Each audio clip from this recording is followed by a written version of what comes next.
Hello and welcome to your English news broadcast live on ERi-TV. It's exactly 10:30 p.m. on Eritrea's local time from our headquarters at Asmara with your domestic and international news in brief. I'm Zahra Badouri, but first we'll begin with your major headlines for this broadcast.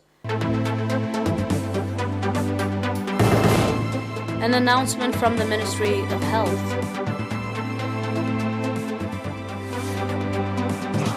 Resolve to strengthen participation in development programs.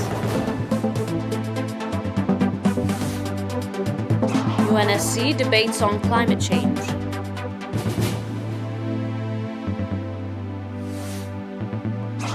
California, new wildfire prompts evacuation.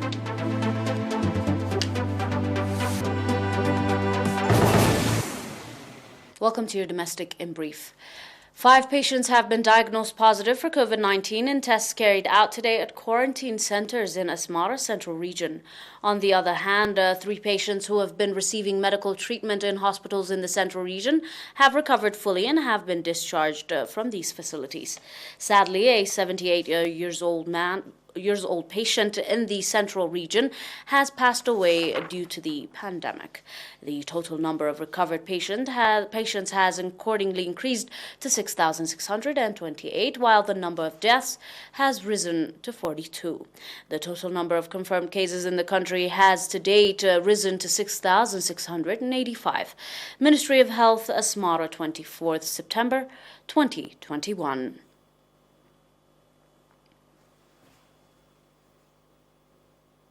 At a ceremony organized to commemorate the 60th anniversary of the beginning of the armed struggle for Eritrea's independence, nationals in Italy expressed resolve to strengthen organizational capacity and participation in the national development programs. The commemorative event was conducted on 19th of this September in the Italian cities of Roma, Bologna, Verona, and Bari. Speaking at the occasion held in Rome, Mr. Fissatzion Petros, Eritrean ambassador to Italy, gave briefing on the significance of 1st September in the Eritrean history and called on the nationals to strengthen organizational capacity and unity and participation in the national affairs. Briefings were also provided by heads of the national organization at the occasion conducted in Bologna, Verona, and Bari. According to reports from the head of the public and community affairs at the Eritrean embassy, nationals in other cities of Italy will conduct similar ceremonies on the 26th of this September.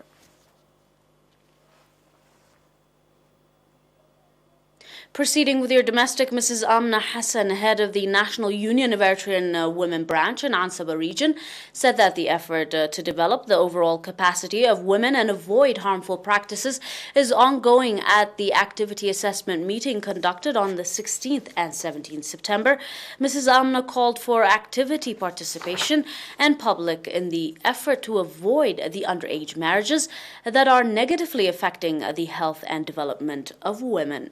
Mrs. Fagret Asanai, head of the National Union of Eritrean Youth and Students Branch in Karen Subzone, on her part, presented report focusing on the strength and challenges of the Union Branch, indicating that the activity of the Union Branch has been hindered due to the COVID-19 pandemic. Mrs. Fagret said that with easing of the restrictions, the Union Branch will resume its activities focusing on strengthening organizational capacity and overall development of women.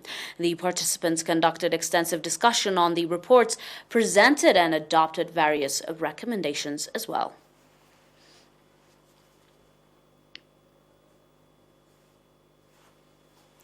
On your final domestic, the National Union of Eritrean Youth and Students Branch in the southern Red Sea region, conducted an organized vocational training to 76 youth workers and students. According to Mr. Ali Ahmed Hayo, head of the Union Branch in Asab subzone, the trainees were from all schools in the subzone. Speaking at the graduation event conducted on 19th September, Mr. Osman Abdul Qadir, head of the Union Branch in the southern Red Sea region, said that the training program was part of the effort the union is exerting to develop the overall capacity of the youth and called on the trainees to apply the training they receive in improving their livelihoods. Up next with your international news, do stay with us for more after this short break.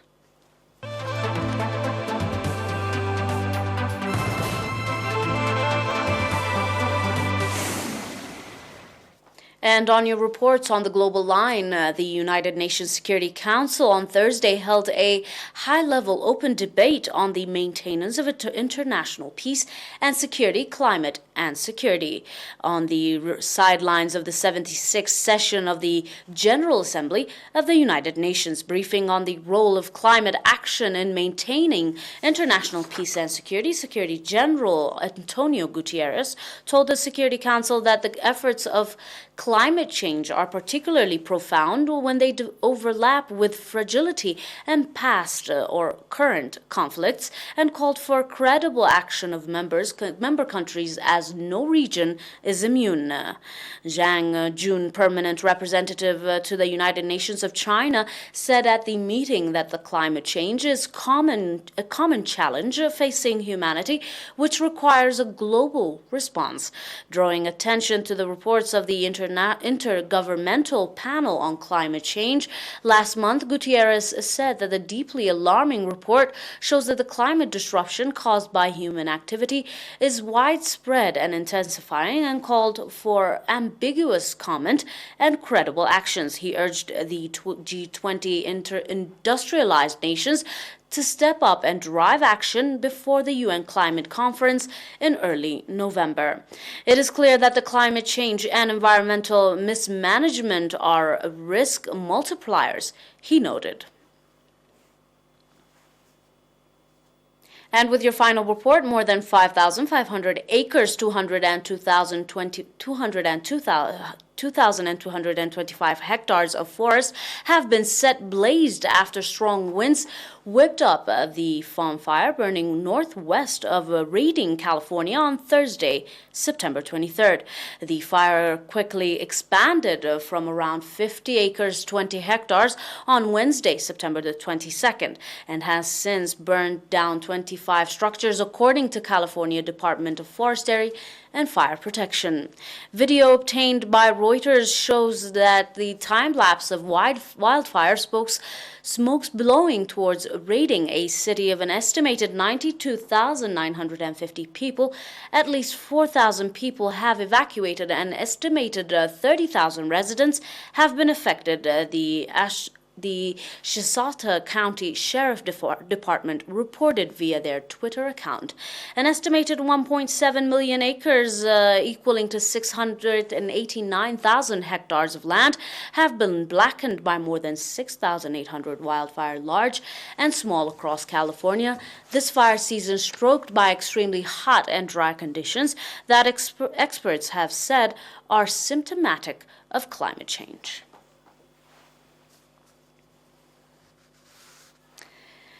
Dear viewers, that is all for now with your domestic and international news in brief. Until we are back with some more news, stay and enjoy the rest of our programs. But until then, these are your major headlines in review.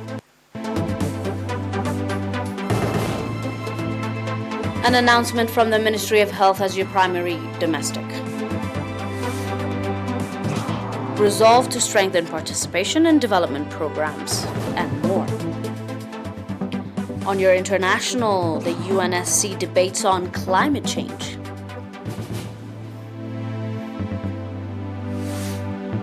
And finally, California new wildfire prompts evacuation.